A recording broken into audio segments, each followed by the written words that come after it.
কাঠফাটা রোদে অফিসে বেরোতে হচ্ছে, এই টিপসগুলো মেনে চলো, না হলে কিন্তু অসুস্থ হয়ে পড়তে পারো।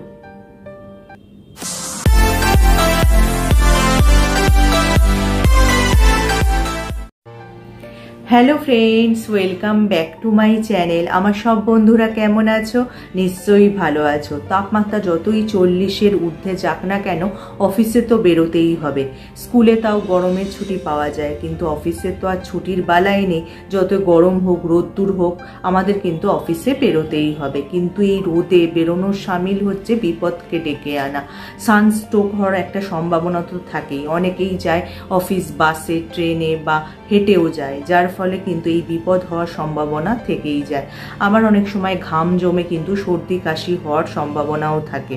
আর এই সময় কিন্তু মশলাদার বা ভাজাভুজি খাবার কম খাওয়াই ভালো, না হলে কিন্তু বদহজম হওয়ারও সম্ভাবনা থাকে। তাই এই গরম রোদ্দুরে বেরিয়েও নিজেকে কিভাবে সুস্থ রাখা যায়, সেটাই কিন্তু আজকের দিনে একটা বিশাল বড় চ্যালেঞ্জ। তাই কি কি টিপস মেনে চললে তোমরা এই গরমে রোদ্দুরে অফিসে বেরোনোর সময়ও নিজেকে সুস্থ রাখতে পারবে, চলো জেনে নিই। প্রথমেই বলবো, এই গরমে বা রোদ্দুরে অফিসে বেরোতে হলে বা বাইরে কোনো কাজে বেরোতে হলে কিন্তু তোমরা একটা জলের বোতল অবশ্যই রাখবে।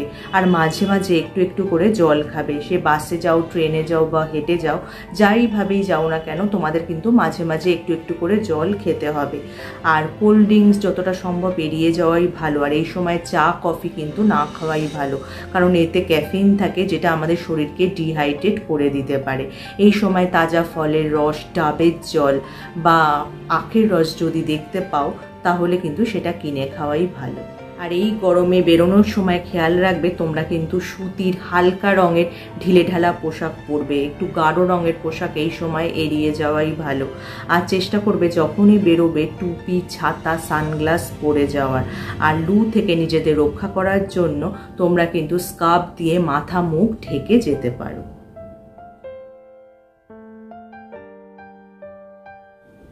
অনেকেই অফিসের ব্রেক টাইমে চা কফি কিনে খায়, কিন্তু এই চা কফিতে থাকা ক্যাফিন শরীরকে আমাদের ডিহাইড্রেট করে দিতে পারে, এছাড়া শরীরের তাপমাত্রাও বাড়িয়ে দিতে পারে। তাই এই সময় যতটা সম্ভব চা কফি থেকে বিরত থাকাই ভালো।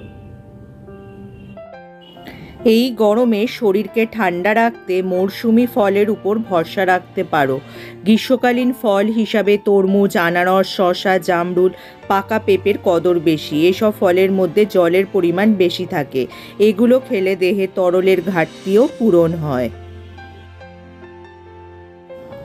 এই গরমে পারলে তেল মশলাদার খাবার এড়িয়ে চলো। বাড়ির খাবার খাও আর হালকা খাবার খাও। অতিরিক্ত প্রোটিন ও প্রক্রিয়াজাত খাবার এই গরমে না খাওয়াই ভালো। প্রয়োজনে চিড়ে, দই, পান্তা ভাত, দই ভাত, টক ডাল ইত্যাদি খাবার খেলে উপকার পাবে।